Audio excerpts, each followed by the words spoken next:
Hey, j'espère que vous allez bien. Cette fois, on va parler d'influenceurs du Québec. Et c'est tellement rare. La première fois, je pense. Est-ce qu'on en a des influenceurs au Québec? Oui, j'étais étonnée, mais oui, on en a. Je me suis rappelé que oui. Donc, la France, ces influenceurs-là, ce couple-là, ça me fait tellement penser à Jessica Thivenet et Thibaut Garcia. Vous savez, quand ils se sont séparés parce que comme Thibaut avait un peu envie de poursuivre la relation avec elle. La seule différence, Jessica et Thibaut, ils avaient des enfants ensemble. C'est ça la seule différence. Eux, ils n'avaient pas d'enfants. Ils avaient juste adopté un chien ensemble.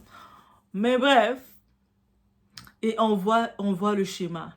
La fille, elle joue le violon. Oh, ma vie est brisée, il m'a laissé. Et puis on voit le gars qui est comme, ok, c'est une autre partie de la vie qui est passée, mais on est prêt à passer à autre chose. Et bien entendu, on sait que le public, qu'est-ce qu'il risque de faire? Peut-être un peu moins qu'en France, parce que nous, au Québec, on a une autre façon de réagir que la France. On va pas tomber dans les manipulations des influenceuses. Donc, mais le but de faire ça, quand la fille fait ça, c'est pour attirer le plus de sympathie pour qu'elle puisse nous vendre ses gossips, ces choses comme ça, ces trucs. En effet, il y a des couples dont on finit par croire qu'ils vont durer pour toujours. Je ne sais pas qui croit à ça, mais bah moi. L'amour n'est pas éternel. Mettez ça dans votre tête, ça va bien aller. Ils traversent les rumeurs, les critiques, les hauts et les bas, et malgré tout, ils restent ensemble. Puis un matin, tout s'écroule. Cette fois, c'est le couple formé par Claudie Mercier et Mathieu Pellerin. Ils se sont retrouvés lors de l'émission de télé-réalité qu'on a, qui s'appelle Occupation Double Afrique du Sud. Ça avait lieu en 2019. Et puis, déjà dans cette émission, Claudie, là, elle était vraiment comme... J'ai rencontré mon mari, l'homme de ma vie. Ah, moi, je peux pas vivre sans lui. Sa réaction, je me disais, est-ce que c'est pour du show pour cette séquence ou elle est vraiment compulsive comme ça? Et puis, j'ai pu comprendre c'est vraiment son état parce qu'elle a dit que elle a toujours besoin d'être rassurée. Et puis, elle exigeait de son partenaire qu'il soit toujours là pour la flatter dans tous les sens. Et bref, vous imaginez. Yo, Mathieu, t'as tenu 4 ans. 5 ans ou 4 ans? Bref, force à toi, Mathieu. C'est pas facile. Mais derrière cette rupture se cache une question beaucoup plus profonde. Est-ce qu'une personne doit rester dans une relation simplement parce que son partenaire traverse une période difficile? Parce qu'elle a dit, il m'a laissé quand elle vivait une période d'anxiété, puis il l'a laissé. Mais est-ce que ça veut dire que Mathieu, lui, il devait rester avec elle malgré qu'elle vivait ses moments, elle avait ses moments dans sa vie difficiles, mais lui devait s'en foutre de ses sentiments et puis rester avec elle juste pour la faire plaisir? Parce que des fois, c'est ça que vous voulez. Forcer l'amour. Aujourd'hui, on revient sur les déclarations des deux, les réactions du public québécois, ce que les internautes disent et je vais aussi vous donner mon opinion sur tout ça. On est chez la Do It's About Everything et on est direction du Québec. On y va, guys.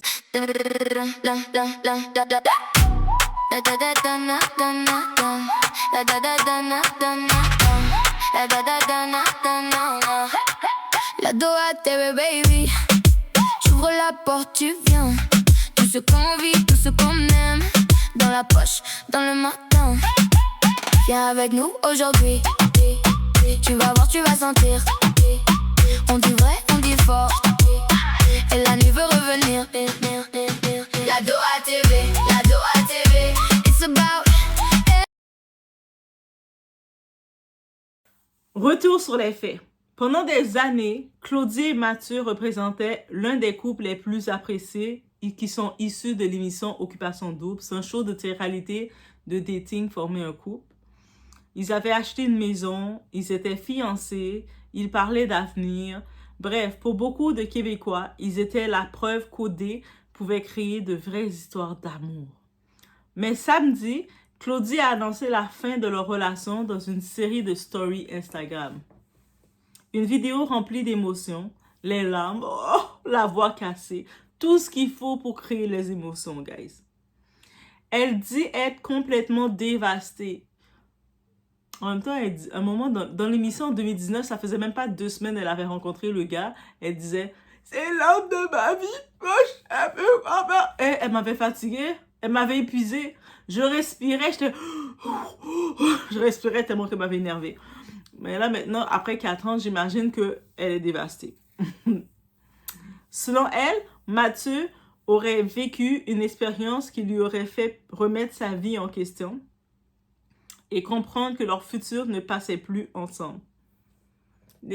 C'est normal dans la vie, l'humain évolue. L'amour n'est pas éternel. Même si tu fais des enfants à quelqu'un, même si tu te maries à quelqu'un, même si tu as des projets sur le coup à quelqu'un, finalement, c'est possible dans ton évolution d'humain, si tu changes d'idée, tu as le droit. Et des fois, les gens, ils veulent imposer le couple, surtout la personne qui est plus en amour, elle veut imposer à l'autre, tu dois rester avec moi parce que j'ai besoin de toi.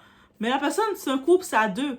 Il a dit, Mathieu, il a dit, je veux plus. Je t'aboute d'être un psychologue, d'être un thérapeute non rémunéré dans notre couple. Je t'aboute. Leave me alone, ok? Va prendre plus tes séances de thérapie. Mesdames, si vous avez, on a toutes nos émotions, nos regains d'émotions. C'est pour ça qu'il ne faut pas avoir peur de prendre nos rendez-vous de thérapeute et de faire le tout. Il faut arrêter de prendre pour acquis que notre partenaire, il doit servir de punching bag. Moi, je vis une dépression et puis mon partenaire, il doit deal avec ça. Ton partenaire, il a déjà ses propres problèmes à deal avec ça. Why you will deal with all your shit?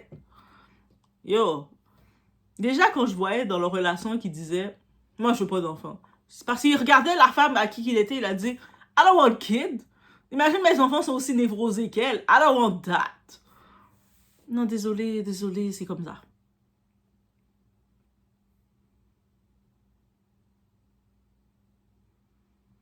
Ce qui a marqué quand même plusieurs personnes, c'est que Claudie ne s'est pas présentée comme une victime parfaite. Au moins, Claudie, elle est beaucoup mieux que Jessica Thivenet. Let's go, Claudie! Let's go! Jessica Thivenet de France, elle est jusqu'à la fin. Oh, Thibaut est avec une nouvelle personne. Oh, Thibaut aussi. Oh, après, elle veut nous vendre ses nouveaux produits. Mais non, Thibaut ne fait plus partie de mes affaires, donc venez acheter pour m'encourager. Yo, bitch, girl, we see what you're doing. Bref. Elle, contrairement à ça, Claudie, ce que je respecte d'elle, elle reconnaît avoir vécu énormément d'anxiété.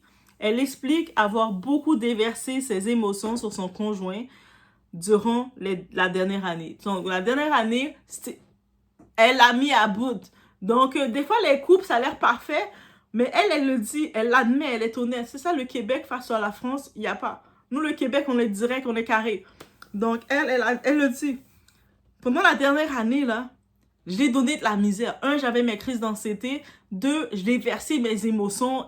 C'était compliqué. T'imagines, t'es avec ton partenaire, il a l'anxiété. En plus de ça, il se venge sur toi avec ses émotions. Tout sort. Donc, tu marches sur les oies avec cette personne-là. À un moment donné, tu te dis, j'ai hâte de sortir de là. Elle dit comprendre pourquoi, à un moment donné, il a trouvé que c'était devenu trop lourd. C'est un humain.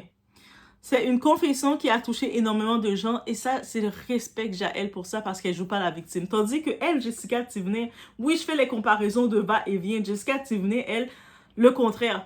Tout était parfait, on était ensemble et puis soudainement, il m'a laissé, il m'aime plus. Par contre, Jessica Thivenet, la grosse conne, désolée Jessica Thivenet, toi t'es une conne. Jessica Thivenet, la grosse conne, elle a écrit un livre pour pouvoir blast. Pour pouvoir humilier Thibaut. Thibaut a fait ci pendant ma grossesse, il était comme ça. Pour que le public commence à savoir qu'il est mauvais. Après, lors de la séparation, quand il la laisse finalement, il m'a laissé mal surprise, je savais pas. Jessica Thivenet, tu es un déchet humain. Non, je vais juste dire cette parenthèse-là. Ça a été dur, mais ça a été fait. On retourne à notre Claudie. Merci. On a eu aussi Mathieu qui brise aussi le silence, qu'on parle un peu. Quelques heures plus tard, Mathieu publie une courte vidéo. Les deux sont influenceurs, c'est normal qu'ils en parlent. Son ton est beaucoup plus calme. Il explique qu'il vit une situation étrange. Puis il ajoute une phrase qui a fait énormément réagir. Tu sais, Mathieu, il a toujours été, au début de l'aventure, comme je me rappelle en 2019, ça fait longtemps, il était comme celui qui parle, qui était là, qui parle, le type bouffon, comme ça, parler, comme ça, faire des blagues, comme ça. Et puis après un certain temps, quand il était avec Claudie, je sentais que, même dans le direct, des fois, ils faisaient des directs, des vidéos ensemble, je sentais que il réfléchissait beaucoup. aux blagues qu'il faisait. Lui, c'est quelqu'un qui est sans fil, qui aime ça faire des blagues, que ça sort comme ça sort. Mais avec elle, je sentais de même. Parce que quand il faisait des duos avec un autre influenceur, Adamo, je pense, c'est Adamo, un autre influenceur. Les deux, ils sont sur YouTube, ils font des duos. Et puis, on le voit, l'humour, ils se taquent, ils se piquent. On sent qu'il est plus léger. Mais avec Claudie, je sentais qu'il était comme... Mais en même temps, c'était avec une partenaire qui a beaucoup d'émotions, qui est très... qui peut péter des coches à n'importe quand. C'est compliqué, là. Pour certains, cette phrase démontre simplement qu'il essaie d'aller de l'avant et c'est tout à fait normal. Pour d'autres, elle arrive beaucoup trop vite alors que Claudie est encore en train de pleurer publiquement. Comme souvent sur Internet, chacun interprète selon ses propres émotions. En même temps, les deux sont influenceurs. Claudie, elle utilise la BA de « je suis en m'a largué », surtout que c'est lui, ça semblerait la décision de la séparation vient de lui. Donc, il la largue. C'est sûr qu'elle va jouer le jeu pour en même temps, ça crée de la sympathie et puis pour avoir ses vues, pour faire son argent, c'est le game aussi. Donc, lui, ça veut dire qu'il doit... Eux autres, le monde, vous vous attendez après la séparation, lui, il doit plus vivre. Il doit arrêter de vivre, il doit se mettre dans le trou jusqu'à ce qu'elle commence à se mettre avec un nouveau gars qu'elle sourit. Yo, give her a break, guys. Yo, c'est fini, man. Oui. L'amour n'est pas éternel. Qu'est-ce que je dis? Les réseaux sociaux qui explosent. Depuis l'annonce, les réactions sont nombreuses. Il y a ceux qui disent « Oh, Claudie! » Attends, j'essaie de verser une larme. Ça ne veut pas sortir. Mais ma larme, elle est là. Elle est en cours. Pourtant, je suis hypersensible. Et ça paraît-tu que mon hypersensibilité, elle vient dans les bons moments? D'autres écrivent « Mathieu a le droit d'être heureux lui aussi. » Et je suis d'accord avec cette option. La même façon que Thibaut a le droit d'être heureux lui aussi. Et évidemment, Internet étant Internet, certains commencent déjà à imaginer qu'il y aurait une autre femme. Et puis, même s'il y a une autre femme, elle l'a avoué elle-même. La différence de Jessica Thivenet, l'hypocrite qu'elle est, elle, Claudie, elle l'a admis. La dernière année, elle a fait vivre l'enfer parce qu'elle vivait son anxiété, elle vivait des émotions. Et puis, imaginez, tu sais, les femmes, c'est facile de dire, mais il aurait pu rester avec elle. Il savait qu'elle avait de l'anxiété, ça n'allait pas pour elle dans son mental. Mais oui, bitch. You can do it, but hey, c'est pas tout le monde a sa capacité qui peut gérer, ok? Aussi simple que ça. Ça veut dire que pour lui, il a passé la dernière année qu'elle a admis que c'était compliqué, qu'elle a fait la misère. Ça veut dire que même s'il avait acheté la maison avec elle, t'imagines quand t'es avec quelqu'un qui change d'émotion comme ça, qui peut péter des coches à n'importe quelle chose, tu peux faire une petite blague à la personne et puis elle commence à te faire un speech de 1 heure de temps, qui parle de ses émotions. Crois-moi, ça te refroidit et tu te débandes rapidement. Et pendant 1 an, 365 jours, elle l'a dit. La dernière année, elle était une misère, c'est une catastrophe. C'est-à-dire que toi, tu vis avec la personne, tu vis avec quelqu'un et t'es pas à l'aise.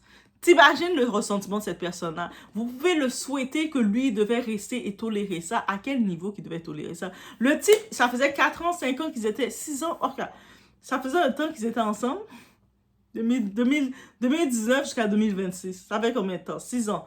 Donc, le temps qu'ils étaient ensemble, le type, quand il a dit, il veut même pas avoir d'enfant. C'est ça qu'il disait. Et puis, elle avait fait une vidéo. Allez la voir, Claudie, merci. Elle a dit, il veut pas d'enfant. Et je suis sûre que elle aurait été contente d'avoir un enfant avec lui, mais le fait, ce que j'aime avec Claudie, c'est pas une fille qui va te backstab dans le dos. Si tu veux pas quelque chose, elle va pas essayer de t'imposer. Il aurait été avec une femme, elle aurait quand même forcé l'enfant. Donc, il a respecté ça. Au moins, il se sépare. Il n'y a pas la garde des enfants, tout ça. Mais, hey, quand un couple se fait à 2, je sais pas pour vous, c'est comme vous voulez forcer l'amour comme ça chez les gens. Je vais peut-être dire quelque chose qui va pas faire l'unanimité. Je pense que dans cette vidéo, je vais pas faire l'unanimité du tout. My God, mais Doua, tu comprends pas la peine qu'elle vit. Je comprends la peine qu'elle vit, mais l'amour n'est pas éternel. Qu'est-ce que je voulais que je dise? Je comprends énormément la douleur de Claudie. Tu sais, une fin de relation, tu te voyais avec le gars. Ils ont acheté une maison ensemble. Donc, on peut imaginer qu'ils avaient des ambitions ensemble. Ils faisaient le même métier. Les deux sont influenceurs. Tu sais, ils se comprennent. Donc, tout allait bien. Et tu vois que c'est terminé. C'est sûr, c'est un choc qu'elle va devoir reprendre. Mais surtout quand une relation de 6 ans se termine, quand tu avais construit toute ta vie autour d'une personne, quand vous veniez d'acheter une maison, oui, ton monde peut réellement sembler s'écrouler sur le coup. Et je pense qu'il faut avoir un minimum d'empathie devant une personne qui pleure publiquement. C'est sûr, on la voit pleurer. On connaît les influenceuses, par contre, comment ils utilisent ça. Ça, c'est le côté déplorable que je vois. Et je vois la tendance que ça s'envoie. Et ça, c'est ça qui m'énerve. C'est pas le fait qu'elle pleure, qu'elle partage sa douleur. C'est le fait qu'en faisant ça, elle sait qu'elle attise la haine envers son ex-partenaire. Parce que là, maintenant, le monde, ils vont avoir la sympathie pour elle. Et beaucoup de monde, ils vont changer leur sympathie pour elle. Ils vont détester Mathieu. Là, ils vont surveiller Mathieu pour dire, mais toi, t'es vraiment un con. Pourquoi tu l'as laissé? Regarde comment elle pleure, elle est pas bien. Puis toi, t'es heureux, tu respires. On sait comment le public d'Internet fonctionne. Donc, et c'est ça le problème. Et c'est ça que je déplore. Parce qu'en faisant cette scène-là, elle invite le monde à détester Mathieu, qui aussi, il a sa business d'influenceur. Et je trouve ça hypocrite. Je trouve ça méchant. Et c'est pour ça que je la compare à une Jessica Tivenay. Mais bien sûr, Claudie, t'es beaucoup mieux Jessica Tivenay. Va regarder Jessica Tivenay, t'es beaucoup mieux qu'elle. Parce que t'es honnête. Merci.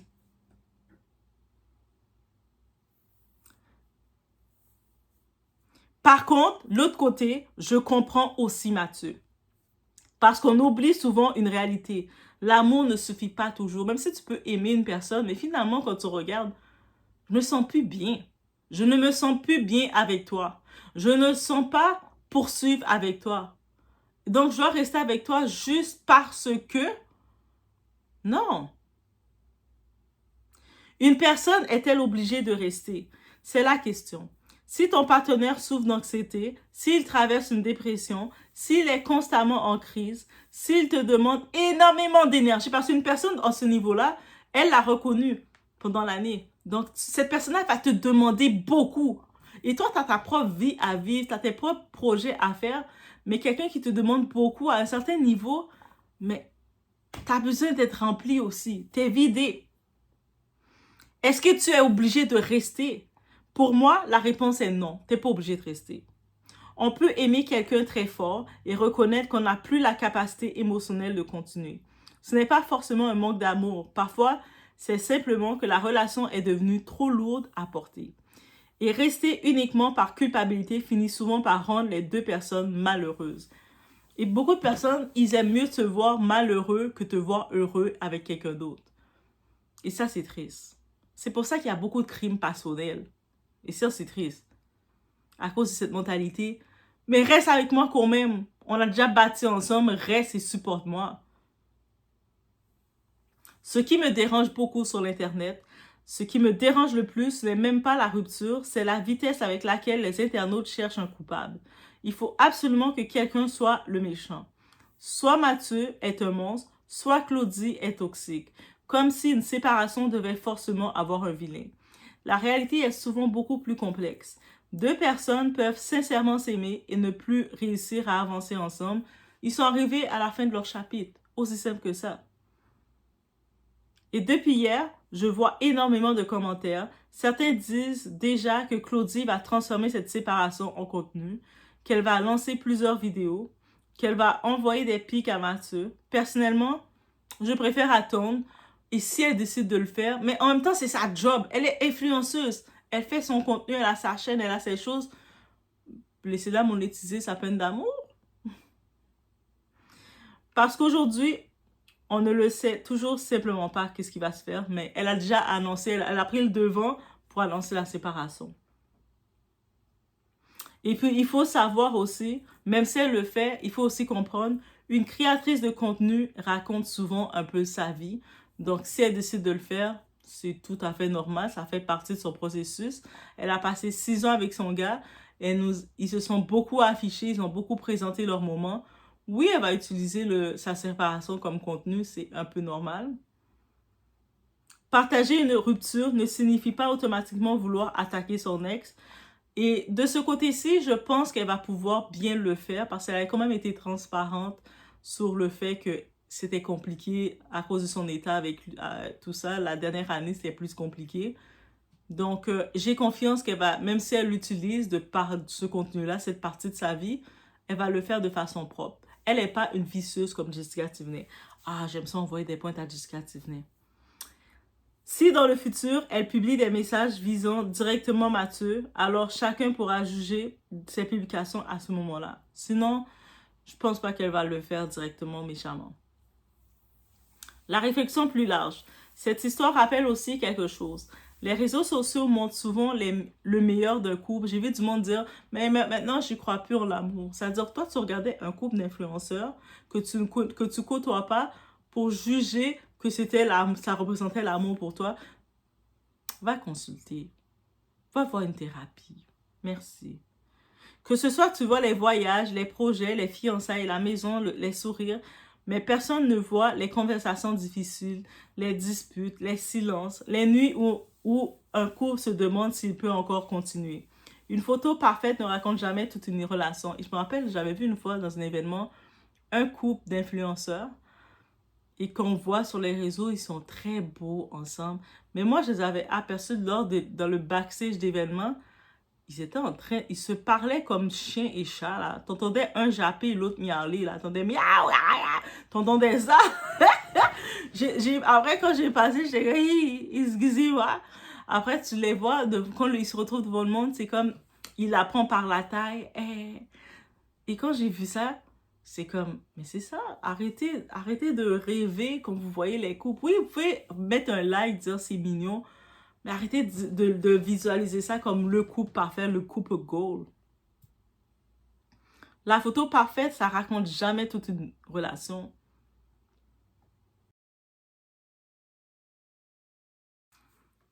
Comment faire face à une rupture amoureuse? Une rupture, qu'elle survienne après quelques mois ou plusieurs années, ressemble souvent à un véritable deuil. On perd une personne, mais aussi les projets, les habitudes et l'avenir qu'on imaginait. Voici quelques conseils qui peuvent aider. Déjà, il faut accepter ses émotions. Il est normal de pleurer. Il est normal d'être en colère. Il est normal de ne pas comprendre. Essayer de tout refouler ne fait souvent que prolonger la souffrance. Les émotions ont besoin d'être vécues avant de s'apaiser. Et quand vous montrez vos émotions, vous n'avez pas besoin nécessairement de les montrer devant la caméra pour que ce soit validé non plus. Donc, tu peux être tout seul chez toi et puis tu vis tes émotions, c'est normal. Le deuxième conseil, évitez de prendre des décisions sur le coup de l'émotion.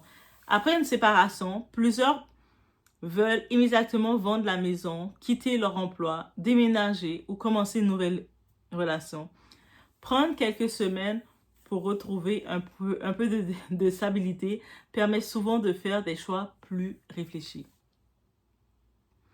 Le troisième conseil, se reconstruire progressivement. Retrouver des amis, faire du sport, voyager, reprendre un ancien passe-temps. Parce que des fois, quand tu es en couple, tu ne te rends pas compte, mais tu as mis de côté tes autres activités pour l'investir dans ton couple.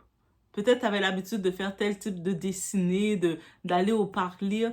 Et là, tu as mis tout ça de côté pour le couple. Mais des fois, c'est important de retourner à tes anciennes hobbies. Ou même de découvrir des nouvelles activités. Petit à petit, on recommence à bâtir une vie qui ne dépend plus uniquement de son ancien partenaire. Le quatrième point, limiter les réseaux sociaux. Observer constamment ce que fait son ex pour ralentir le processus de guérison. Parfois, prendre une certaine distance numérique est une bonne façon de protéger sa santé mentale. Cinquième point, demander de l'aide si nécessaire. Parler à des proches, à un professionnel ou à une personne de confiance peut vraiment faire une différence lorsque la souffrance devient trop lourde. Quelques astuces bien-être. Dormir suffisamment, même si ce n'est pas toujours facile. Continuer à manger de façon équilibrée et sans sauter les repas pour éviter d'avoir des troubles alimentaires aussi surtout. Sortir, prendre l'air chaque jour, même si c'est une petite marche autour de chez soi.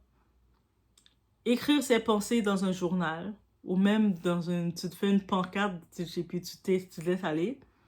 Éviter de noyer sa peine dans l'alcool ou les comportements impulsifs. Se rappeler qu'une rupture ne définit pas notre valeur. Mon conseil pour Claudie Mercier.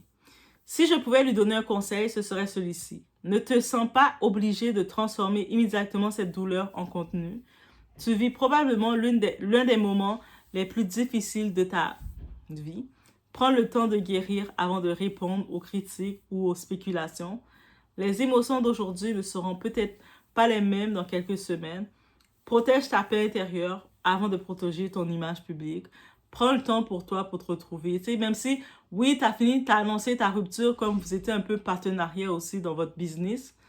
Maintenant, prends le temps pour te retrouver avant d'essayer de revenir donner des explications parce que ça va être trop.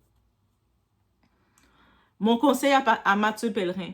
De son côté, si sa décision était sincère et réfléchie, il ne devrait pas culpabiliser simplement parce qu'il a choisi de mettre fin à une relation. C'est son droit. En revanche, lorsqu'une rupture est très médiatisée, chaque publication est analysée. Fait preuve de respect, de discrétion et d'empathie envers son ex-partenaire peut aider à éviter d'alimenter inutilement les tensions. Surtout que vous êtes dans le même domaine aussi. Qu'on soit du côté de Claudie ou du côté de Mathieu, il y a une chose qui devrait faire consensus. Personne ne devrait être forcé de rester dans une relation qu'il ne souhaite plus poursuivre. Et inversement. Une rupture reste une immense souffrance pour celui ou celle qui l'a subie. On peut reconnaître les deux réalités en même temps. Cette histoire nous rappelle qu'aucun couple n'est à l'abri d'une rupture, même après plusieurs années d'amour. Parfois, deux personnes peuvent s'aimer profondément, mais ne plus être capables d'avancer ensemble. L'essentiel, après une séparation, est de se reconstruire sans chercher à détruire l'autre. Maintenant, quel conseil donnerez-vous à Claudie ou à Mathieu, ou les deux même? Pensez-vous qu'une rupture peut parfois être la meilleure décision, même lorsqu'il reste encore de l'amour? Laissez-moi dans vos avis et même vos astuces, même après rupture. Selon vous, Mathieu a-t-il pris la bonne décision en mettant fin à la relation s'il sentait qu'il n'était plus capable d'aller plus loin? Ou pensez-vous qu'après 6 ans d'amour, il aurait dû essayer davantage avant de tourner la page? En même temps, essayer davantage, c'est comme se forcer. Et quand tu forces, plus tu forces l'amour, mais plus il n'y a plus rien là. Plus tu forces à rester avec quelqu'un, c'est plus de l'amour, tu forces. Quand tu forces, c'est plus rien là. C'est donc, je vous laisse sur ce. On se retrouve aux prochaines vidéos.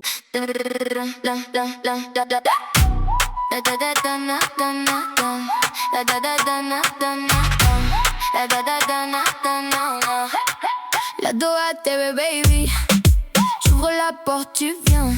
Tout ce qu'on vit, tout ce qu'on aime, dans la poche, dans le matin. Viens avec nous aujourd'hui. Tu vas voir, tu vas sentir. On dit vrai, on dit fort. Et la nuit veut revenir. La Doha TV, la Doha TV. It's about everything. La Doha TV, la Doha TV. Viens avec nous aujourd'hui. La Doha TV, la Doha TV. C'est loud, come with me. La Doha TV, la Doha TV. Tout est là, viens avec nous. Un regard, un plan, un défi. Des rires dans la cuisine. Des histoires, des envies. Ça tourne, ça s'illumine. Viens avec nous aujourd'hui. Tu vas voir, tu vas sentir.